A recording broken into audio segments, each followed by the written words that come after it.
Hello friends, आपका स्वागत है मेरे YouTube channel study with bro पर। मैं आप लोगों को परसेंटेज चैप्टर पढ़ा रहा था। पार्ट 1, पार्ट 2, पार्ट 3, पार्ट 4 और पार्ट 5 तक डाल चुका हूं। आज जो हम अपने चैनल पर डालने वाले हैं पार्ट 6 परसेंटेज चैप्टर का डालने वाले हैं। इससे पहले जितने भी बेसिक कॉन्सेप्ट थे हम लोग आप लोग पढ़ चुके हैं मेरे YouTube channel study with bro पर। जो इतने भी नए लड़के आएंगे, जो मेरा परसेंटेज का फर्स्ट क्लास है, फ्रैक्शन, मिक्स फ्रैक्शन, ये सब क्या है वो सब आप पढ़ लीजिएगा। उसके बाद जो भी मेरा पार्ट है 1, 2, 3, 4, 5 उसी के अनुसार लगातार सीक्वेंस बाई आप लोग पढ़िएगा ताकि आप लोगों को समझ में अच्छा से आए। तो चलिए हम लोग आज पार्ट 6 का सबसे पहला सवाल पढ़ाते हैं। और हमारा पहला क्वेश्चन क्या कर रहा है, यदि सीता का वेतन रीता से 25% अधिक है तो रीता का वेतन सीता से कितना प्रतिशत कम है। तो देखिए पहले 25% का फ्रैक्शन वैल्यू निकालिए। 25% का फ्रैक्शन वैल्यू क्या हो जाएगा 1/4। अब क्या करा, सीता और रीता करा, सीता का वेतन जो है रीता से 25% अधिक है। अगर जो रीता का वेतन 4 रहा होगा तो सीता का वेतन 4 का 25% कितना है 1 यानी कि 5 होगा। 25% अधिक है किससे, रीता से। तो रीता का 4 का 25% कितना होता है 1 यानी कि 4 + 1 5 किसका आया, सीता का आया। तो अब करा क्या, अब करा क्वेश्चन में रीता का वेतन सीता से कितना प्रतिशत कम है। अब देखिए सीता से कितना प्रतिशत कम है, रीता 1% कम है। अब किससे कम है, रीता से, सीता से कम है। = 5 कितना हो जाएगा 5 × 100, 1/5 20% के बराबर। यही हमारा आंसर यानी कि 20% कम है। कौन कम है, रीता। किससे, सीता से। चलिए नेक्स्ट सवाल पर आते हैं।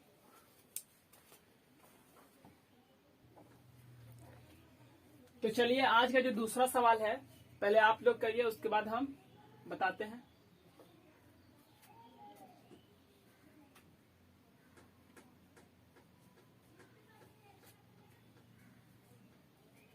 तो चलिए बताते हैं। कह रहा है 0.1 का कितना प्रतिशत 0.01 है। हम बताए थे का से जो कहे वो हमेशा नीचे होता है। तो क्या कह रहा है 0.1 का यानी कि 0.1 नीचे आ जाएगा। और कितना प्रतिशत 0.01 का है। प्रतिशत में बताने के लिए 100 से मल्टीप्लाई। अब इसको करिए इस तरह से, ऐसे करिएगा, नीचे 2 शून्य आ जाएगा, ऊपर 1 शून्य आ जाएगा। इसको आप यहाँ पर अब बढ़िया से लिख लीजिए 10/100 × 100। 100 से 100 कट गया 10%। चलिए मेरा दूसरा सवाल भी हो गया। चलते हैं अब तीसरा सवाल पर।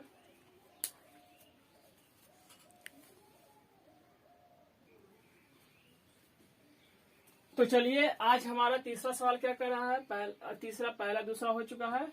आज का हमारा पार्ट 6 का तीसरा सवाल कह रहा है यदि एक संख्या x दूसरी संख्या y से 10% कम है और y 125 से 10% अधिक है तो x किसके बराबर होगा।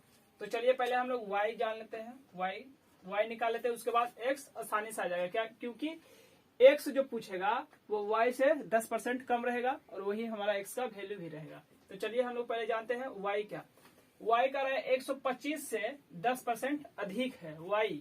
तो 125 का 10% आप निकालिए। पहले 125 का 10% आप निकाल लीजिएगा तो आ जाएगा 12.5। अब क्या करिएगा 12.5 आपको 125 में जोड़ना है तो y का वैल्यू आ जाएगा यानी कि 137.5। तो y को जो वैल्यू आ गया, y का जो मान आ गया 137.5 आ गया। कैसे आया वो कर दिए, 125 का 10% निकालें तो आ गया y का वैल्यू 137.5। अब क्या कर रहा है क्वेश्चन में, x जो है दूसरी संख्या y से 10% कम है। दूसरी संख्या y से x का वैल्यू 10% इससे कम है, इसका 10% निकाल लीजिएगा। तो इसका 10% आप देखिए इस तरह से निकालिएगा, बता देते हैं। 10% इंटू में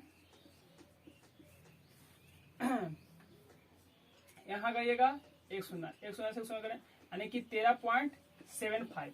कितना आ गया? 13.75।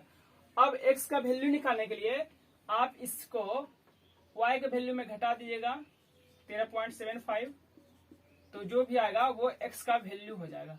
तब घटाइए, यहाँ पर 0, 10 में से 5 गया 5, यहाँ पर हो गया कितना? 4, उसके बाद यहाँ 14 हो जाएगा 7 पॉइंट, अब यहाँ पर 6 बचा 3 2 1, यानी कि जो x का मान आया 123.75।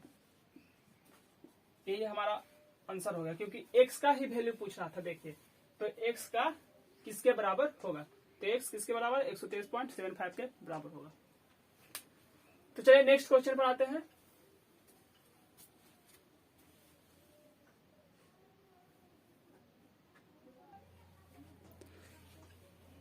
तो चलिए आज जो हमारा चौथा सवाल है पार्ट 6 का, तो पार्ट 6 का मेरा चौथा सवाल क्या कर रहा है?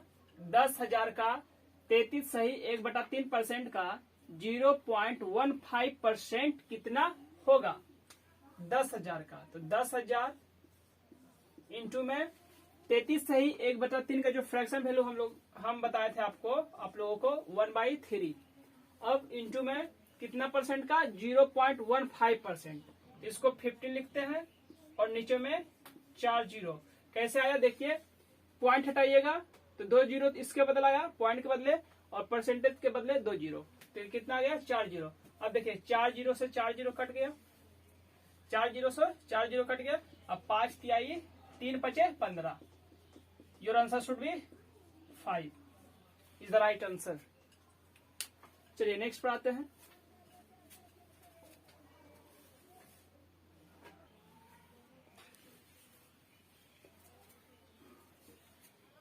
तो चलिए आज हमारा आज का जो 5वां सवाल है, नेक्स्ट क्वेश्चन 5वां क्या कर रहा है? कर रहा है किसी संख्या का 18% 75 के 12% के बराबर होगा। कोई भी संख्या मान लेते हैं, कोई भी संख्या मान लेते हैं, कोई भी संख्या, किसी संख्या का 18%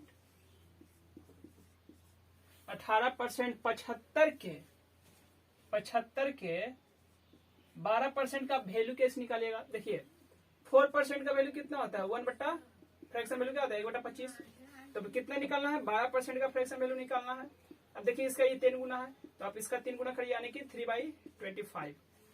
तो इसका कितना हो जाएगा? 12% का फ्रैक्शन वैल्यू 3/25, और दोनों क्या है? इक्वल है, यानी कि बराबर है। तो क्या होगा? तो निकालिए,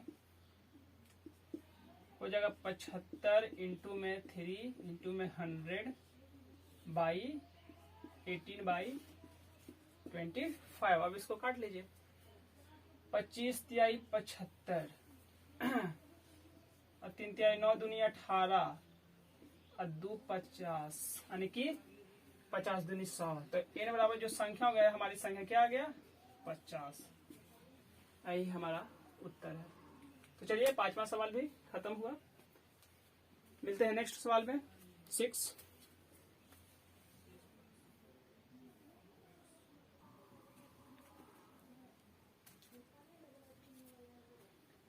तो चलिए आज का जो हमारा 6ठा सवाल है वो क्या कर रहा है? यदि a का 30% बराबर b का 0.25 बराबर c का 1/5 है, तो ratio a ratio b ratio c किसके बराबर होगा?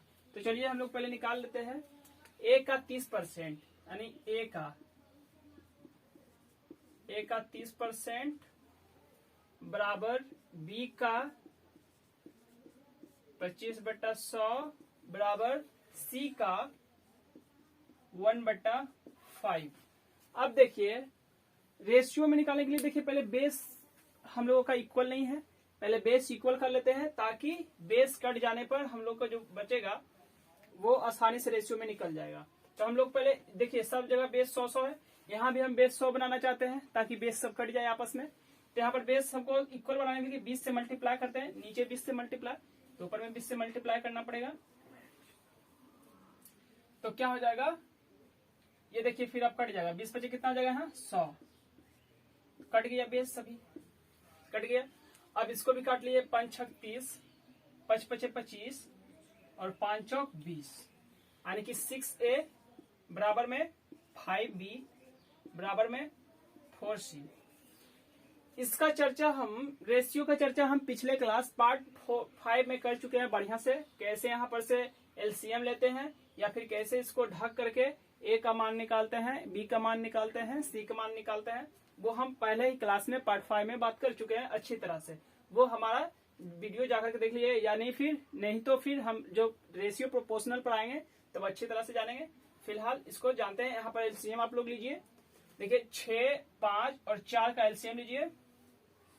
तो 6, 5, 4 का जो एलसीएम हो जाएगा कितना हो जाएगा, यानी कि 5 छक 30, 60 ले लीजिए एलसीएम।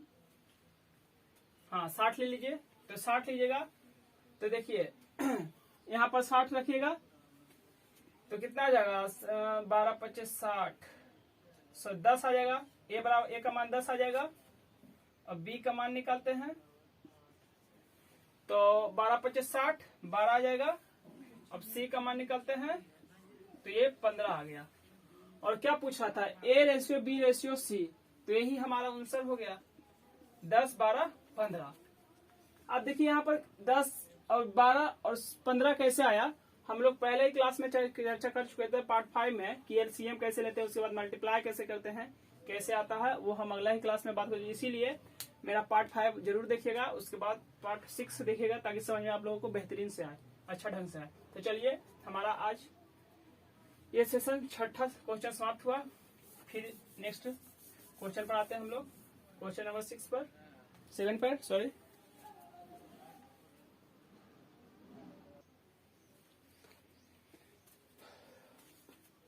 तो चलिए आज का जो हमारा अंतिम क्वेश्चन जो है 7 नंबर लास्ट सवाल, वो क्या कर रहा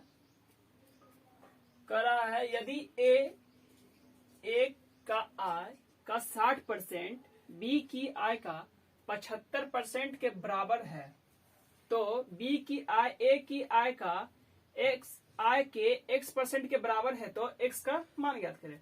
इसमें क्या इसका मान पूछ रहा है, x का मान पूछ रहा है। तो a का 60% का फ्रैक्शन वैल्यू क्या होता है, अब देखिए कैसे निकालते हैं वो भी बताते हैं फिर से एक बार। देखिए 60 का है ना, 20% का फ्रैक्शन वैल्यू क्या होता है, 20% का 1/5। 20% का जो फ्रैक्शन वैल्यू होता है 1/5 होता है। तो किसका पूछ रहा है, 60% का ना पूछ रहा है, 60% का। तो इसका ये 3 गुना है, तो आप इसका 3 गुना कर लीजिए, यानी 3/50, 3/5। तो क्या हो गया, ए का 60% यानी कि 3/5 और बी के 75% के बराबर है, बी के 75% के बराबर है। और बी के 75% कैसे निकालना है वो भी हम आप लोगों को बता ही चुके थे, नहीं तो फिर से एक बार बता देते हैं। आप कहेंगे 25% का फ्रैक्शन वैल्यू क्या होता है, तो 1/4 होता है। तो 75% का फ्रैक्शन वैल्यू क्या हो जाएगा, ये इसका 3 गुना है, तो आप इसका 3 गुना कर लीजिए, यानी 3/4। तो बी का जो फ्रैक्शन वैल्यू हो जाएगा 75% का हो जाएगा 3/4। चलिए ये निकल गया। तो आप निकाल लीजिए। अब देखिए 3 से 3 काट दीजिए, तो क्या हो जाएगा, a बाई जो 4 हो जाएगा a बाई बी। चलिए बढ़िया से बताते हैं, यानी कि a4 बराबर 5b आ जाएगा, तिरछा मल्टीप्लाई। तो a बाई बी जो हो जाएगा 5/4 हो जाएगा। तो क्या कर रहा है, तो कर रहा है बी की आय ए की आय के x%, यानी बी की जो आय है ए की आय का x% के बराबर है, x% के बराबर है। तो बी की आय कितना है, 4 है, बराबर ए की आय कितना है, 5 है, और x% के बराबर है। आप क्या करिएगा, तो x बराबर कितना हो जाएगा, 5/4, और 5/4 जो होता है, सॉरी x% जो हो जाएगा 4/5 आ जाएगा, 4/5 आ जाएगा, सॉरी 4/5 आएगा। अब 4/5 क्या होता है, 80%। और यही हमारा आंसर है।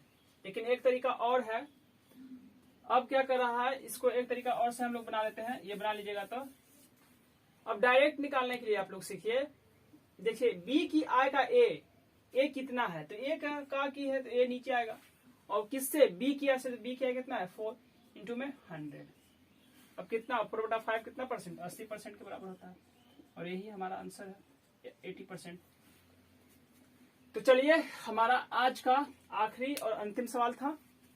मिलते हैं फिर नेक्स्ट क्लास में, और हमारे चैनल को लाइक और सब्सक्राइब जरूर करिएगा, और वीडियो भी शेयर करिए ताकि नया स्टूडेंट एकदम बेसिक्स कॉन्सेप्ट से जान चुके मेरा पार्ट 1 फ्रैक्शन वैल्यू से मिक्स फ्रैक्शन सभी चीज पढ़े।